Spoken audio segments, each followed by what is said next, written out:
نماز پڑھتے ہوئے مجھے یہ احساس کیوں نہیں ہوتا کہ میں اس کائنات کے رب کے سامنے کھڑا ہوں؟ مجھے اس سے ڈر کیوں نہیں لگتا؟ مجھے اس کی موجودگی کا احساس کیوں نہیں ہوتا؟ مجھے تو بتایا گیا تھا خواتین کی طرف سے سوال ہے، یہاں تو آ گیا کہ کھڑا ہوں، مجھے اس سے ڈر کیوں نہیں لگتا؟ مجھے اس کی موجودگی کا احساس کیوں نہیں ہوتا؟ اس کا تعلق ہے یقین کی گہرائی سے۔ اس پر حقیقت ایمان کے ضمن میں میری ایک کتاب بھی موجود ہے، اسے پڑھیے۔ اور میں نے پچھلے دنوں 40 نبوی جو ہے اس کی جو حدیث کا درس میں دے رہا ہوں جمعے کے خطبات کے اندر، اس میں بھی اسلام اور ایمان پر بڑی مفصل بحثیں میں نے کی ہیں، اس کے بھی آڈیو ویڈیو موجود ہیں۔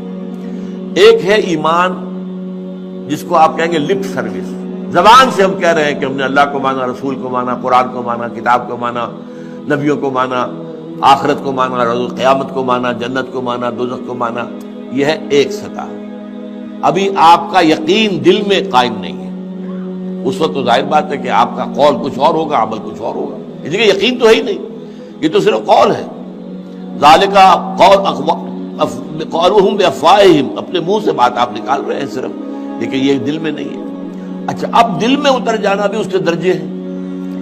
اس درجے اتر جانا کہ آپ ہر وقت یہ محسوس کریں کہ اللہ مجھے دیکھ رہا ہے، یہ ہوگا تو یقیناً پھر آپ کو نماز میں بھی لطف آئے گا، جیسا کہ قرآن میں آتا ہے فَإِنَّكَ بِأَعْيُنِنَا، اے نبی آپ ہماری نگاہوں میں ہیں، ہم آپ کو دیکھ رہے ہیں۔ جب بھی آپ مسلمانوں میں گھومتے پھرتے ہوتے ہیں اور تقلبک فی الساجدین، اور ان نمازیوں کو درمیان آپ دیکھتے ہیں کوئی کس حالت میں ہے۔ آپ رات کو آپ چکر لگایا کرتے تھے کہ کس کس گھر سے تہجد کے وقت قرآن پڑھنے کی آوازیں آ رہی ہیں، کہاں سے نہیں آ رہی ہیں، کون جو ہے میرا پیروکار جو ہے وہ تہجد پڑھ رہا ہے، کون نہیں پڑھ رہا ہے۔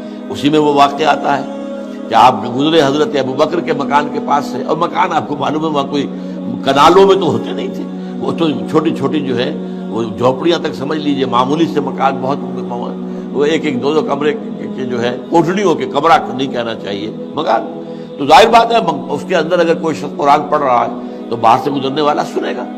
تو حضرت ابوبکر کا آپ نے دیکھا کہ بہت آہستگی سے پڑھ رہے ہیں، حضرت عمر کا دیکھا کہ بڑے زور شور سے پڑھ رہے ہیں۔ تو اگلے دن صبح فجر کے بعد پوچھا کہ ابوبکر تم یہ اتنا آہستہ کیوں پڑھ رہے تھے؟ انہوں نے کہا میں اس کو سنا رہا تھا جو سنتا ہے۔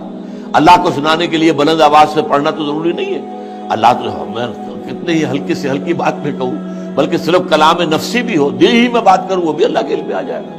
حضرت عمر سے پوچھا تم کیوں زور سے پڑھ رہے تھے؟ کہ میں شیطان کو بھگانا چاہتا تھا کہ شیطان بھاگ جائے۔ تو آپ نے کہا دونوں ٹھیک ہو، لیکن یہ اے ابوبکر تم ذرا اپنی آواز اونچی کرو، اور اے عمر تم ذرا اپنی آواز پست کرو، یعنی ایک معتدل پر تمہیں آ جانا چاہیے۔ تو یہ معاملہ ہوتا ہے اصل میں ایمان کی گہرائی کا۔ ایمان کی پھر آخری گہرائی وہ ہے کہ ایسا یقین ہو جائے کہ گویا کہ آپ خود اللہ کو دیکھ رہے ہیں۔ یہ جو احسان کی تعریف بیان کی حضور نے حدیث جبرائیل کے اندر، ان تعبد اللہ کانک تراہ فإن لم تکن تراہ فإنہ یراک، اس حالت میں اللہ کی بندگی کرنا، اللہ کے لیے بھاگ دوڑ کرنا، ان تعمل للہ کانک تراہ، ان تخشى اللہ کانک تراہ، اللہ کا خوف تم پر اتنا ہو جائے گویا کہ تم اللہ کو دیکھ رہے ہو۔ اب آپ اندازہ کیجئے کہ جب قیامت میں سارے پردے اٹھ جائیں گے، جہنم بھی ہمارے سامنے ہوگی اور جنت بھی سامنے ہوگی، وہاں بھی کوئی کفر کر سکے گا؟ تو ظاہر بات ہے کہ جب اللہ تعالیٰ کو دیکھنے کی حد تک کی کیفیت پیدا ہو جائے، یقین کا وہ درجہ، تو پھر اس میں کوئی غلط کام کرنے کا امکان نہیں ہے۔ سبحانک اللہم و بحمدک، نشہد ان لا الہ الا انت، نستغفرک و نتوب الیک۔